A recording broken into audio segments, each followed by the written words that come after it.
Huckabee Now. Welcome back to the Mike Huckabee Show. I'm joined now by Bill Murray, and we're talking about the Syrian situation.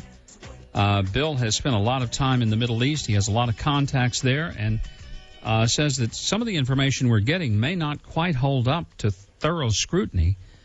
Bill, let's start at the beginning. There has been, according to most news sources, over 1,400 people who were killed in what is purported to be a chemical attack. And you've said that number may not be an accurate number.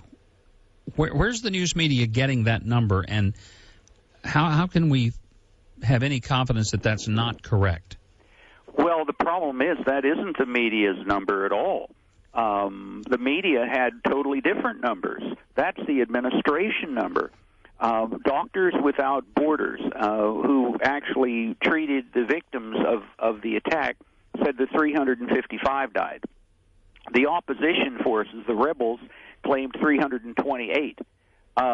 Everybody, including the opposition, was shocked when the Obama administration said 1,429. Where'd they get that number, the 1,429? I don't know. They are claiming over 400 children died. Here's the problem. The area where this battle occurred, I have been there. This is approximately a 20-block area of Damascus on the southeast corner that is not controlled by the Assad administration. It's the only area for some anywhere around there. It's actually surrounded. It's a small little area. There has been no activity in and out of there. There's nothing there but fighters, to be very honest with you. There are virtually no civilians left in that area. But somehow, according to the administration, 1,429 civilians, including 400 children, were killed in an area that has been a battleground and an open war front for over a year. It very frankly just doesn't make sense. In addition to the number discrepancy, the administration is trotting out that they say there is almost absolute certainty in terms of evidence that this was done by the government of Assad. You say that there's not that much certainty, and there could be other explanations. What would they be? Well, but let me backtrack for just a minute and say this. You may not know this, or you're not aware of it, but I was actually on the 14th Street Bridge when Flight 77 hit the Pentagon. I was on my way to a news conference with Senator Brownback at the time. A good friend of mine, Barbara Olson, and who many people also know, her husband worked with the Bush administration, was on that aircraft. Of the 2,977 people that died that day, who were Americans, not the hijackers, or who would also be in the count, we know the names of every single one of those persons that died. There have been no names released of any of these 1,429 people. The Syrian Observation for Human Rights, which is the front organization for the Syrian rebels in London, belatedly tried to come up with about 500 names, and many of them are duplicates. Nobody can name any of these people that are supposed to have died. So this is a real problem. When you make an accusation, you've got no burial ground, you've got no mass grave, no satellite photos to show of mass graves, the pictures of a handful of bodies here and there. One of the photographs that was shown was taken in Iraq in 2003. In fact, the photographer said he was astounded to see this photograph, which he took in Iraq in 2003. Who released that photo, Bill? That was at the BBC, and the Obama administration, John Kerry, did not have any photographs to show. So in his news conference, his first news conference on this, he actually referred to the BBC photograph as proof. And then the French photographer revealed that this was a photograph that he had taken in 2003 in Iraq. And the BBC withdrew the photograph, which Kerry referred to, and we're still waiting for photographs from the administration. And I am not, by the way, doubting that anybody was killed. The Doctors Without Borders, I do trust them. And Doctors Without Borders say that 355 people died of some neurological agent. They can't say whether it was a chemical weapon, but they say 355 people died, and I believe them as a source. Where those chemicals came from, I'm a little bit suspect. And I'm suspect because of a communique from the Turkish government 3 days before, in which they said that there would be a game-changing an event on August 21st, the day that the UN inspectors were expected to come to Syria, that would change and probably bring about a U.S. bombing campaign.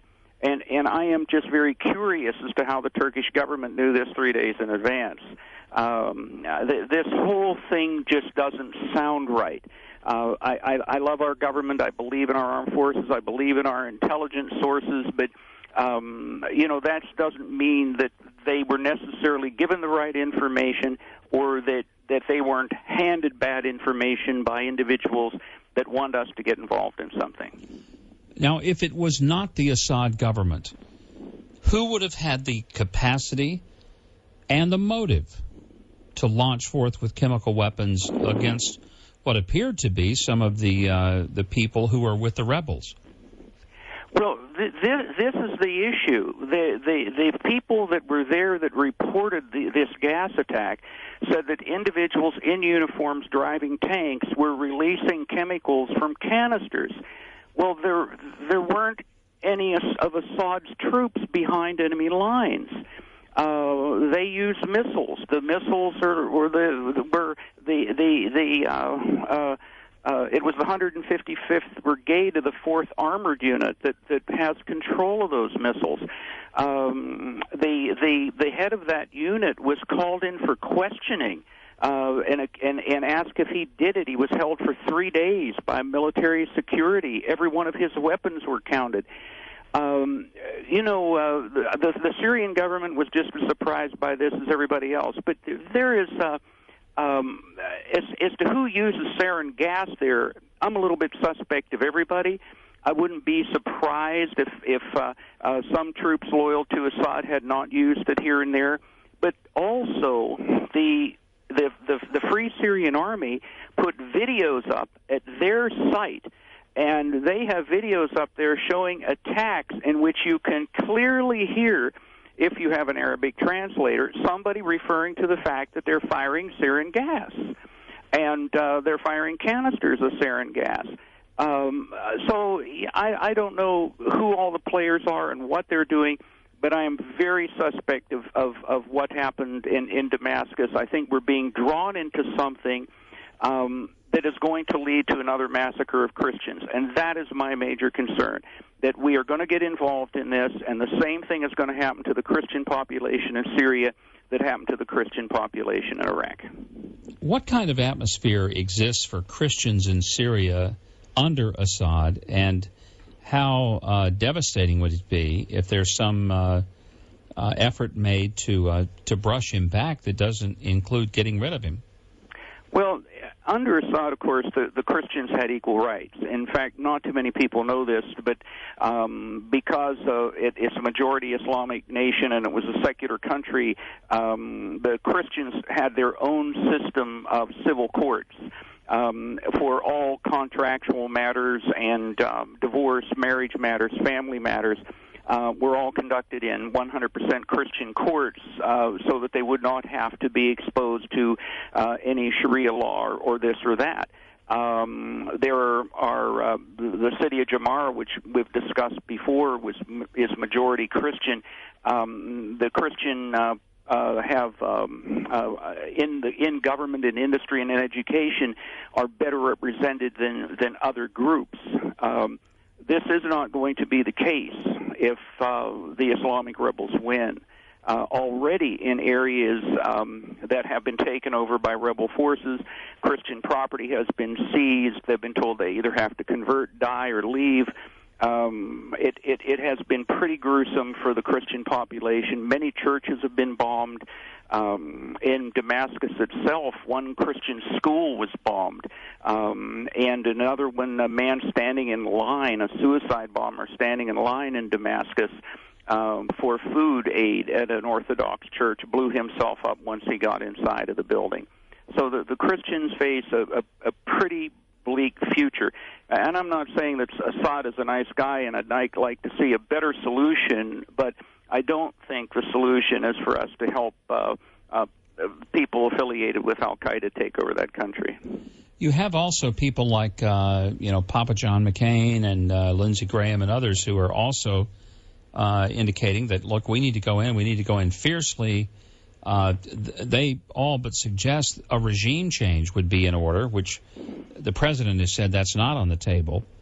What is their motive? What is it that they would accomplish or we would accomplish if we followed that direction and went in and got rid of Assad? And what would be the primary, I guess, or maybe who would be the primary beneficiary of that action? Well, let's take a look at the last 2 months in Iraq. In July, 1,000 innocent civilians were killed by Islamists and bombings in Iraq in July. In August, the toll was 800.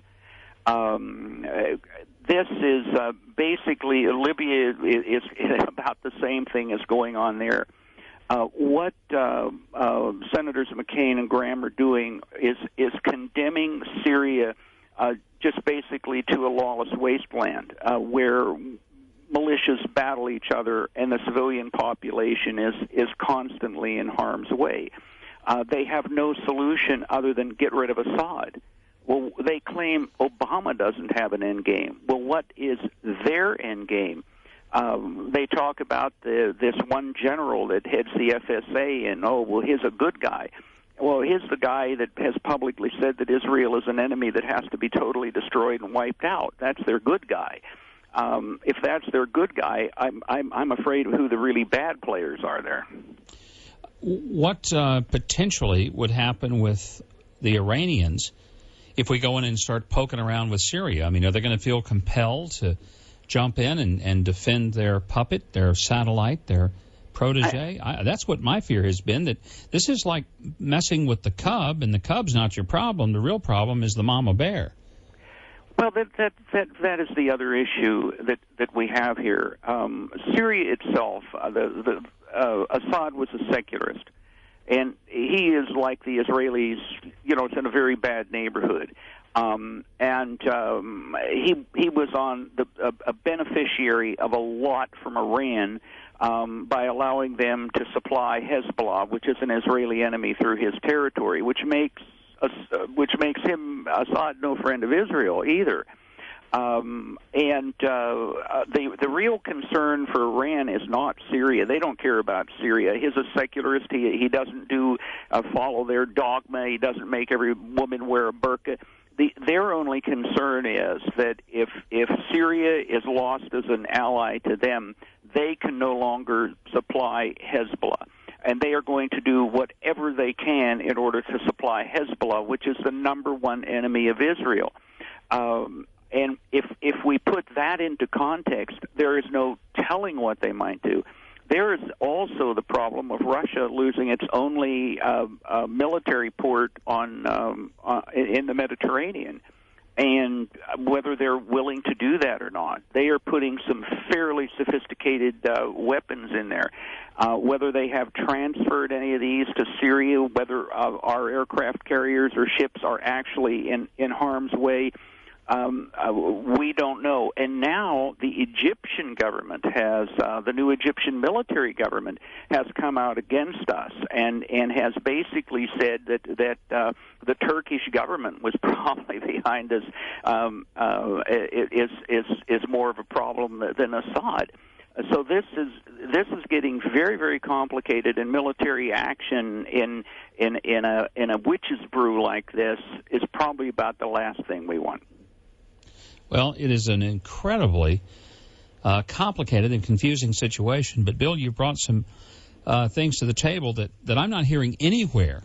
No one else is giving this information that you say the source is primarily Doctors Without Borders, which is a very reputable and respected organization that operates humanitarian efforts all over the world. So, it's something we need to continue to monitor and find out, not just what you're telling us, but why isn't this information coming from any other source? And if it's not true, then why isn't it being challenged? And that's something we'll continue to monitor. Bill, we're delighted to have you here today, and I appreciate you coming on and enlightening us with some of these pieces of information. Thank you, Governor. Appreciate being here. God bless. That's Bill Murray with the Religious Freedom Coalition.